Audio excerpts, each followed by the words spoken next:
Alright, I am back with another Destiny video, taking a break from Outriders, at least in terms of making videos for it, after about a week straight of doing that, because there is actually Destiny news to go over.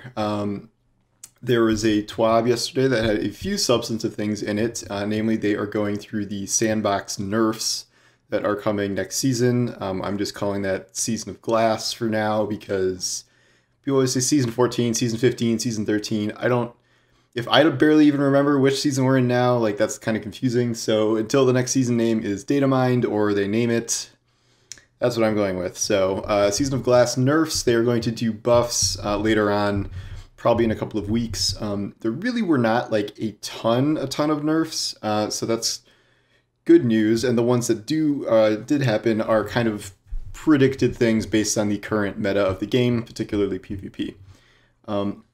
We might as well just start with the big one, which is the nerf to Quickdraw, where it gave pretty much max handling for a good amount of time after you drew your weapon, and it was pretty much like snapshots, and Quickdraw rolled up into one perk, and it kind of negated the entire point of snapshot because it just gave you snapshot after you switched to a weapon. Now what they're doing is a little confusing until we kind of see it in practice, but they're taking away the handling when you ADS or after 1 second. So you can still switch really fast, but if you ADS, it will take away the handling buff. So this has implications for, I mean, everything. Like, you know, even 120 hand cannons were relying on Quickdraw to get around their horrible handling, so that will affect things like that. But namely, it's probably shotguns and snipers that it will affect the most. Snipers is weird because we don't exactly know how this will feel in practice. The idea is that in order to replicate the current effect of Quickdraw, I think you're going to need both Quickdraw and Snapshot on a sniper. And so you'll have to give up another perk like Opening Shot or something if you want the exact same feeling of the really fast swap and the really fast zoom in. Quickdraw by itself now, just giving a really fast swap, I don't quite know the appeal of that. I mean, certainly not on a sniper, but I don't know if that's going to be nearly as sought after of a perk as it is now, if in fact the handling buff goes away as soon as you pull the trigger to aim down the sights. If there's no bonus there, like it's going to go away completely. I am wondering if that's how it works in practice, or once you ADS, like it counts from the moment you are actually scoped in rather than the moment you hit the button to go ADS. So in theory, you could still do this fast swap and then ADS, but then switching back to something else would be slower. I don't think that's what they're doing because that doesn't sound like enough of a nerf and like they wouldn't really be changing all that much, period. Then again, if it's the other way and it's just really fast swapping and essentially nothing else, that kind of makes it a totally bottom tier perk for most options. And yeah, I don't exactly know what I'm talking about all the way because I'm not like Mr. PvP Pro or anything, but just kind of reading the room and what this seems to mean, if you want to kind of replicate the exact way you play now with Quickdraw, you're going to have to do more work, like putting on dexterity mods, or for hunters, like putting on Dragon Shadow, something like that, instead of just having one perk that does kind of everything.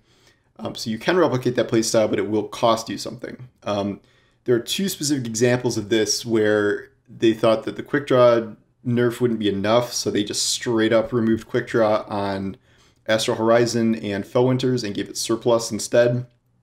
Surplus does give handling, but only when you have ability or class energy or grenade or melee. And it's kind of a troll because in PvP, when it's such an ability dominant meta right now, people are always using abilities, so you will probably not really have those up very often, and Surplus is not amazing for PvP for that reason, even though I really do like it in PvE in a lot of situations. This kind of solves the Astral Horizon problem of some of them had Quickdraw, some of them didn't because they took away that perk when it came back.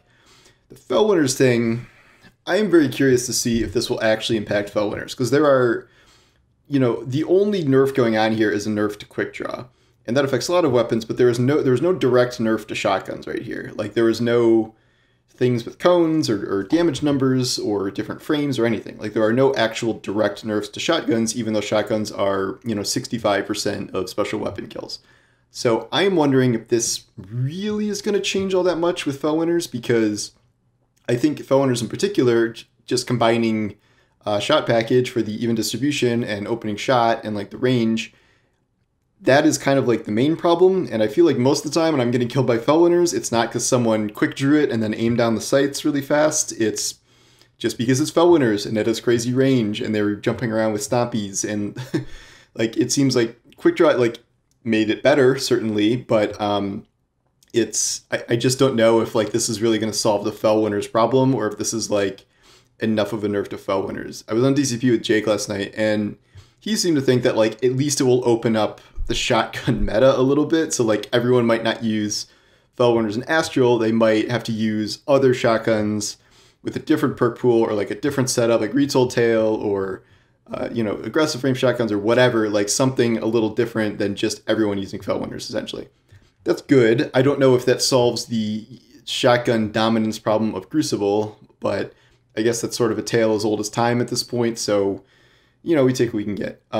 There's also, that's enough on Quickdraw for now, there's also a nerf to 120s. They are getting bumps down. The range buff they got is like being cut in half. Not that the range is being cut in half, the buff they got is being cut in half, so it will hopefully not outduel like a scout rifle anymore based on the range. And then the Quickdraw nerfs will affect 120s too, because Quickdraw is a really top pick for a lot of people in their 120s, because you can just get it out immediately and it has amazing handling.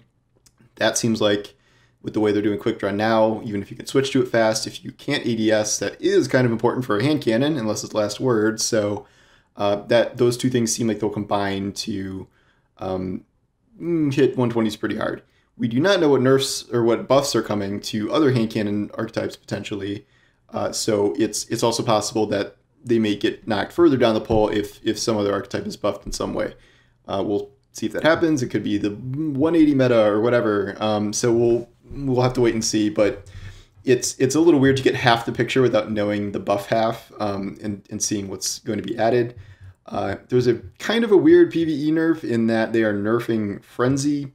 They said that the uptime is too long compared to other damage buffs, so they're going to cut it by, I think, 5% or something. Like, it's bumped down from 20 to 15% damage, which isn't a huge deal. I don't know. I love Frenzy. I have like a triple Frenzy build I use for Battlegrounds and stuff. I'm kind of surprised this is happening at all. This just seems kind of out of nowhere, but I don't know. Like, I think there's enough trade-offs as is where like you have to wait 12 seconds or something in combat for it to activate, which is why a lot of people thought it was like a bad perk to begin with, because you had to wait so long.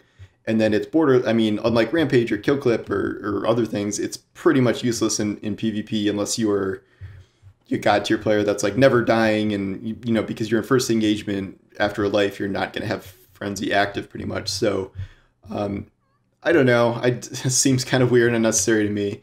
They're nerfing 2 more swords. They're nerfing Falling Guillotine and Lament again, because they're still too strong, and Falling Guillotine is not getting sunset. They did say something interesting about Vortex frame swords rather than just Falling Guillotine, implying that we may get more Vortex frame swords in the future, which makes sense because we've gotten like more caster swords.